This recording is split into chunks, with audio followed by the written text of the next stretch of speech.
le Seigneur vous bénisse tous. Je vais vous inviter à vous lever, nous chanterons un cantique et après nous prions tous ensemble.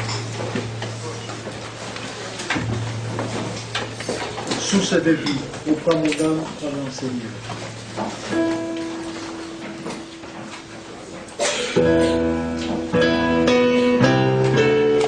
À la page 16.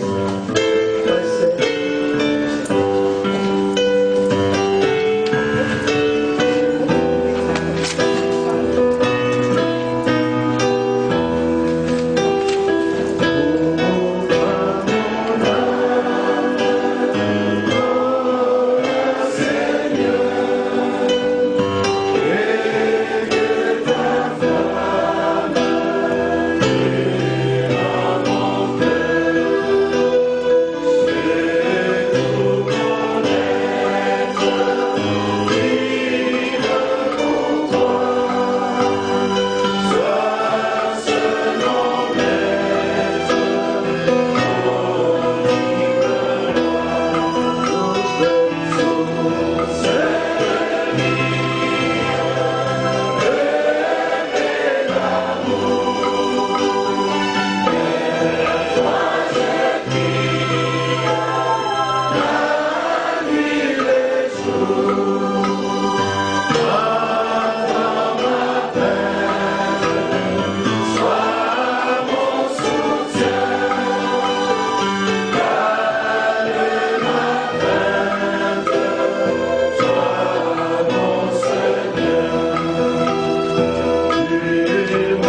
soit une réalité.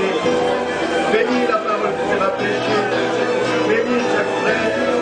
Bénis chaque frère de Dieu.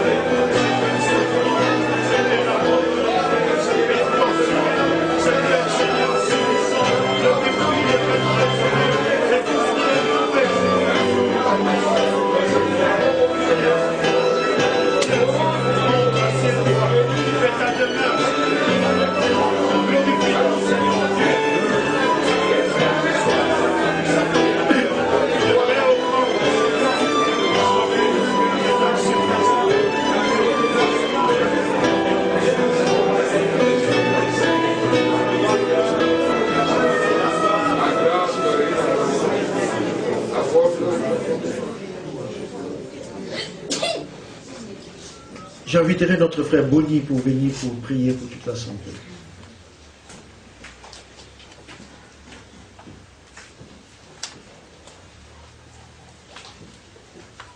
Dieu, notre Père, nous te sommes infiniment reconnaissants pour ces 2 jours que tu as mis à notre disposition, afin de préparer ton peuple avec les habits que toi-même tu trouves bons pour chacun de nous. Nous remettons encore ce matin à tes sentiments.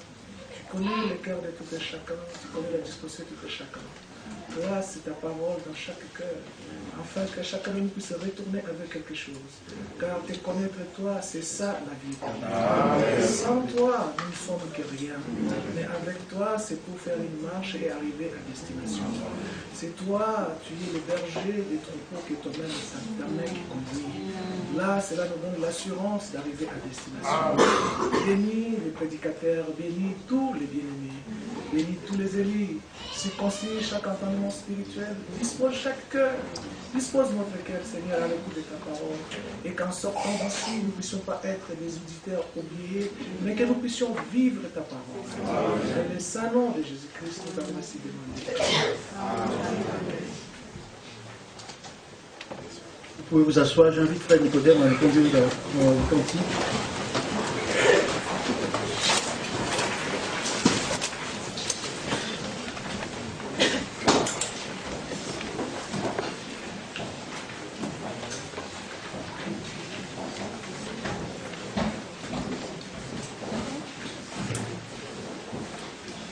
Que le Seigneur nous bénisse. Que le Seigneur nous bénisse. Amen. Chantons ensemble à la page 5, le numéro 7.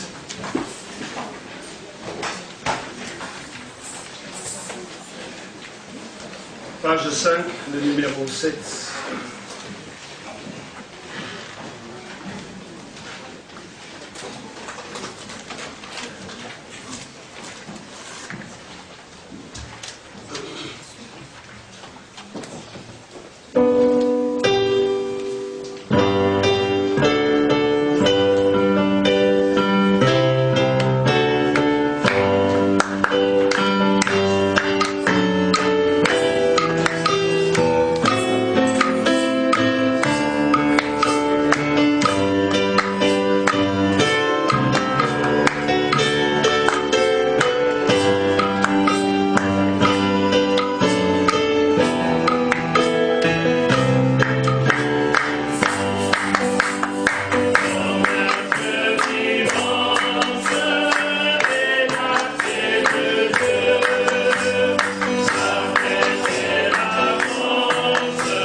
Page 11, le numéro 17.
Page 18, le numéro 29.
Que le Seigneur soit loué. Combien grande est notre joie encore ce matin. Déjà par le cantique que nous avons chanté, nous chantons notre espérance et nous croyons parfaitement au retour de notre Seigneur Jésus. C'est vrai, la Bible dit, il est un Dieu qui ne ment pas, un Dieu qui ne se rétracte pas. Tout ce qu'il a dit, il le fera certainement. Ainsi, nous croyons à cette promesse du retour de Jésus-Christ, conformément à Jean 14, comme nous avons entendu hier. Et vous le saviez, bien mes frères et sœurs, concernant cette promesse est liée aussi la promesse de Malachie chapitre 4, où le Seigneur avait dit, lisons cela, Malachie 4, à partir du premier verset, pour honorer la parole, je vous prie de vous lever.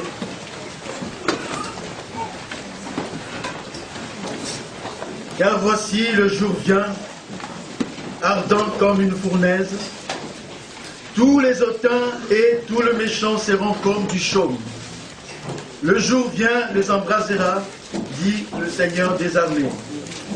Il ne leur laissera ni racine ni rameau, mais pour vous qui craignez mon nom, s'élèvera le soleil de la justice, et la guérison sera sous ses ailes. Vous sortirez et vous sauterez comme le veau d'une étable, et vous foulerez le méchant, car ils seront comme de la cendre sous la plante de vos pieds au jour que je prépare, dit le Seigneur des armées. Souvenez-vous de la loi de Moïse, mon serviteur, auquel je prescris en Europe pour tout Israël des préceptes et des ordonnances. Voici, je vous enverrai Élie les prophètes, avant que le jour de l'Éternel arrive, ces jours grands et redoutables. Il ramènera le cœur des enfants à leur père et il ramènera le cœur des enfants à leur père, de peur que je vienne frapper le pays d'interdit. Amen. J'ai sauté la première partie du verset 6 parce que ça ne nous intéresse pas. Et ce qui nous intéresse pour ces temps, c'est la seconde partie du verset 6. Car le Seigneur veut ramener, et il est en train de le faire, ramener le cœur des enfants à leur père. Amen. Vous pouvez vous asseoir. Ainsi que je disais par la grâce de Dieu que nous avons compris que la promesse de Jean 14 est directement liée à la promesse de Malachie 4. C'est-à-dire Dieu veut restaurer son Église, il veut rétablir les choses comme elles étaient au commencement. Au commencement était la parole, au commencement il n'y avait pas les interprétations, mais au commencement c'est la vraie pensée des dieux qui a été estimée. Le modèle de l'Église, c'est ce que nous trouvons dans le livre des Actes des Apôtres.